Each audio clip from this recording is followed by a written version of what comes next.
همینجوری الکی گرفتم.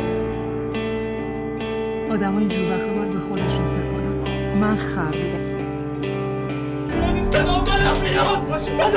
شهاب خطرناکه با اون وضعش.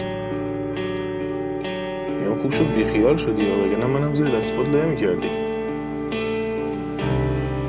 علیرضا نگفته بود مطمئنه طرف. زنگ می‌زدی 2 روزه دارم بهت زنگ می‌زنم جواب منو نمیدی. کی اینجوری کرده صورتت؟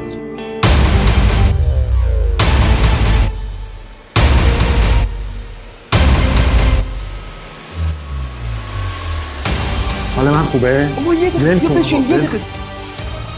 بابا غلط کردم، به پیر به پیغمبر غلط کردم. چه میدونستم اینجوری میشه؟ کاری نداره واسه من که بخوام تو رو به حرف بیارم. مامان گوش کن. تو چشم من نگاه کنی دروغ میگی. اونجوری که بدتر گند میزنی به همه چی.